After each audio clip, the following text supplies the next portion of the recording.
करनी चाहिए, है ना। इनको मैंने इनके प्रोग्राम में सहयोग किया तो वो भी मुझे सहयोग देना चाहिए। एक्चुअल में अगर हम अपने पूरे जीवन को देखें तो हम ऐसी छोटी इच्छाओं के कारण दुखी है। हमारे पास सब कुछ है, खाने के लिए है, पीने के लिए है, रहने के लिए है। जहाँ 2 जोड़ी कपड़े की आवश्यकता है वहाँ भगवान ने 50 जोड़ी दिए हैं, फिर भी हम दुखी क्यों हैं? हमारे पास घूमने के लिए गाड़ी है, चलो 4 व्हीलर नहीं, 2 व्हीलर तो नहीं ना। भगवान ने गाड़ी दी है। जो सफर हमें एक दिन का करना पड़ता था पैदल, वो हम 1 घंटे में पूरा कर रहे हैं। तो भगवान ने सब कुछ दिया है ना। बाह्यता से हम संपन्न होते जा रहे हैं और आंतरिक रूप से खाली होते जा रहे हैं, बराबर है ना। जिस मार्ग से हम कमा रहे हैं उस मार्ग से वो चला जाएगा, वो हमारे पास रहेगा नहीं। अगर ऐसा कुछ धन हमारे पास आता है जो गलत मार्ग से है, वो कभी भी हमारे घर में सुख और शांति लेकर के नहीं आता है ना। ऐसा धन जो पाप मार्ग से आया हुआ होता है, अक्सर करके, है ना, एक व्यक्ति जमा करता है, लेकिन उसके घर में ऐसा कोई व्यक्ति जन्म लेता है जो शराबी पैदा होता है या फिर जुआरी होता है, तो पूरा जुए के खेल में खत्म कर देता है, पीने में सारा खत्म कर देता है। जिस मार्ग से आया उसी मार्ग से चला जाता है। इसीलिए मनुष्य जो विकर्म करता है ना, जिस मार्ग से करता है उसी मार्ग से भुगतान करता है, लेकिन करते समय हमें सद्बुद्धि नहीं आती है। क्योंकि जब हम विकर्म करते हैं उसी समय परमात्मा ने हर मनुष्य को, हम सभी को सद्विवेक बुद्धि दी है। सर्वप्रथम परमात्मा ने मनुष्य को एक वरदान दिया हुआ है। इस संसार में बहुत सारे जीव हैं, लेकिन मनुष्य को एक दिव्य बुद्धि का वरदान है। और जब भी कोई गलत कर्म करता है मनुष्य, तो उसकी सद्विवेक बुद्धि उसे रोकती है। पहली बार जब मन में ख्याल आता है कि मैं इसका धन चोरी कर लूं, तब हमारा मन कहता है ये गलत है। जब दूसरी बार मन कहता है क्या गलत है, सब भी तो करते हैं ना, सब भी तो पैसा लेके ही काम कर रहे हैं, मैं भी तो पैसा ले रहा हूं, इसमें गलत क्या है? फिर भी हमारी सद्विवेक बुद्धि क्या कहती है? सब करे वो उनका फल, उनका कर्म, लेकिन मुझे ऐसा, हमें ऐसा नहीं करना चाहिए, मन कहता है। फिर मन कहता है जाने दो, जिससे मैं ले रहा हूँ उसने कहा बहुत मेहनत से कमाया है, उसका काम भी तो मैं करके दे रहा हूँ ना। तो उस समय बुद्धि हमारी 2-3 बार ही बहस करती है।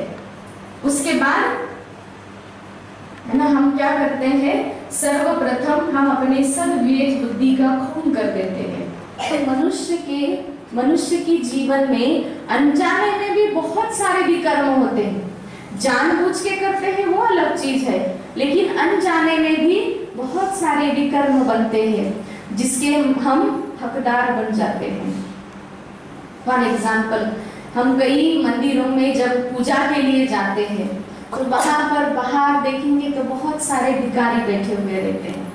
तो हम तो किसी को देखते हैं, अरे हमको दया आती है ना, कितनी इसकी खराब अवस्था है, चलो आज मैं 100 रुपए इसको दान में दे देता हूं।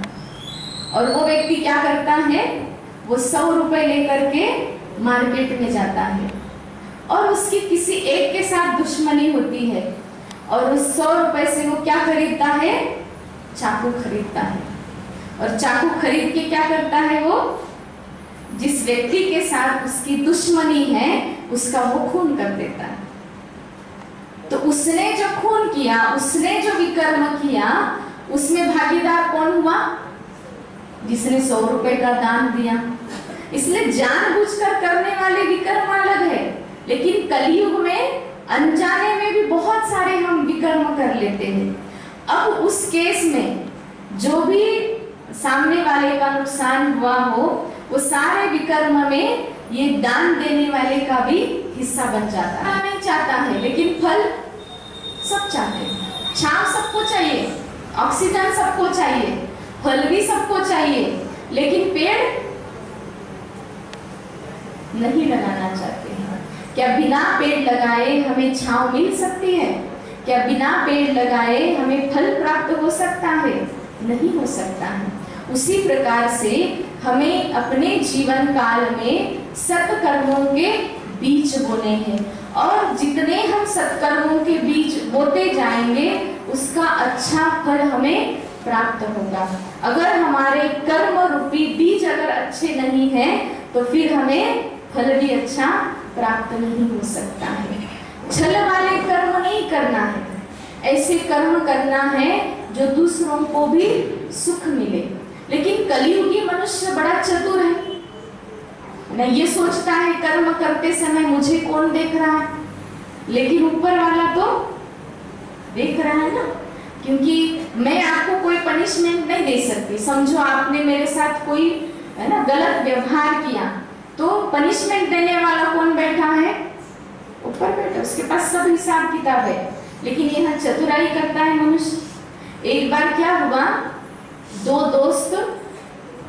दोस्तों ने मिलकर के प्लान बनाया कि हम पैसा कमाने के लिए विदेश जाएंगे, और दोनों मिलकर के विदेश जाते हैं। जहाज में बैठ करके वो दूसरे देश में जाते हैं, और दोनों बहुत मेहनत करते हैं। बहुत मेहनत करके बहुत पैसा भी कमा लेते हैं। अब दोनों मिलकर के सोचते हैं कि हमने पैसा बहुत कमा लिया है, और हमारे परिवार वाले भी तो इंतजार करते होंगे हमारा, तो अभी पैसा बहुत हो गया, अब चलो अपने देश चलते हैं। तो दोनों मिलकर के वापसी जर्नी शुरू होती है, और जैसे ही वो जहाज में बैठ कर के निकलते हैं तो वो दोनों दोस्त में से एक दोस्त की नीयत खराब हो जाती है ना। उसको लगता है इसने भी पैसा बहुत कमाया है और मैंने भी पैसा बहुत कमाया है, अगर इसका भी पैसा मुझे मिल जाए तो मैं कितना बड़ा व्यक्ति बन जाऊंगा। इस प्रकार से उसकी नीयत खराब हो जाती है, और वो अपने मित्र को एकांत में ऊपर बुला लेता है, जहाज में ऊपर बुलाता है, और ऐसे बात करते करते उसको जोर से धक्का मारता है, और वो मित्र जाकर के सागर में गिर जाता है। और उसके तैरना नहीं आता था तो थोड़ा सा बचाव करता है, फिर वो सागर में डूब के मर जाता है, और ये अकेला वापस आ जाता है। वापस आने के बाद अब इनके परिवार वाले भी आते हैं, दोस्त के परिवार वाले भी आते हैं।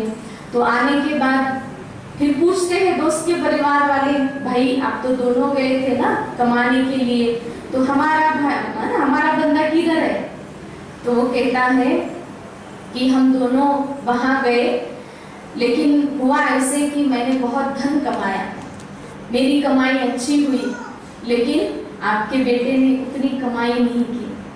तो उसको ना हम जब वापस निकले तो निकलने के बाद थोड़े समय के बाद उसको आत्मग्लानि हो रही थी कि मैंने कुछ भी कमाया नहीं, तो मैं घर वालों को जाकर के क्या मुंह दिखाऊंगा।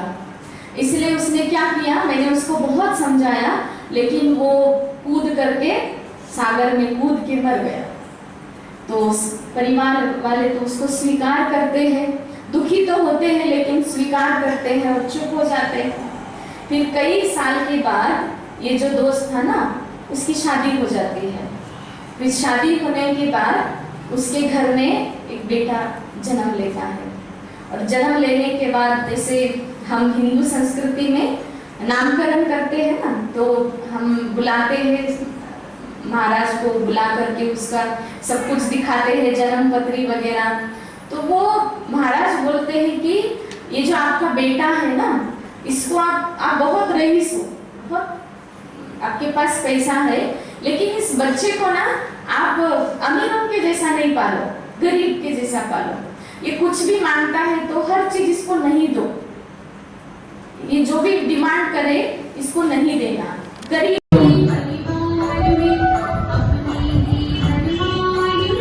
सम्मानित अतिथियों से स्वागत किया जाता है।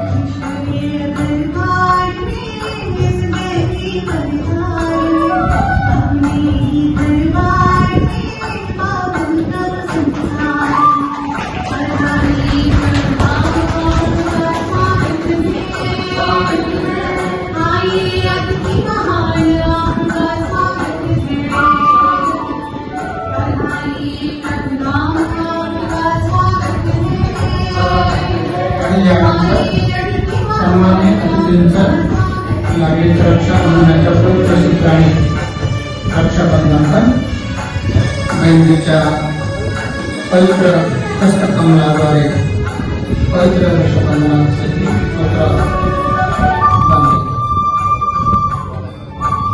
ईश्वरी संवाद आणि ईश्वरी संदेश रक्षाबंधनाच्या निमित्तानं गांधीजींचा मुख्यालयातून आलेला रक्षाबंधनाचा संदेश पण सोबत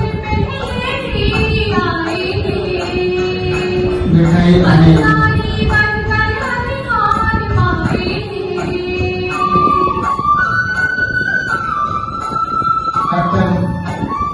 रवी काळे साहेबांचंही आगमन या ठिकाणी झालेलं आहे. त्यांना मंचावरून निमंत्रित करतो आदरणीय डॉक्टर साहेबांना.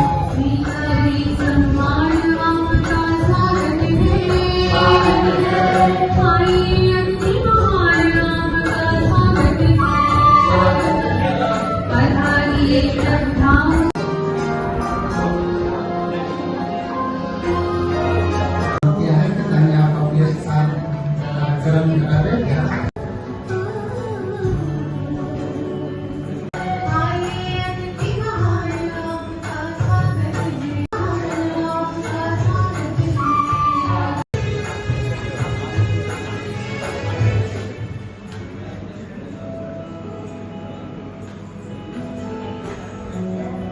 मुलांचं या ठिकाणी डान्स व इतर कला सादर करण्याच्या निमित्तानं आपले नावं नोंदवायचे. सर्व मातांनी त्या दिवशी मात्र आवर्जून उपस्थित राहायचे.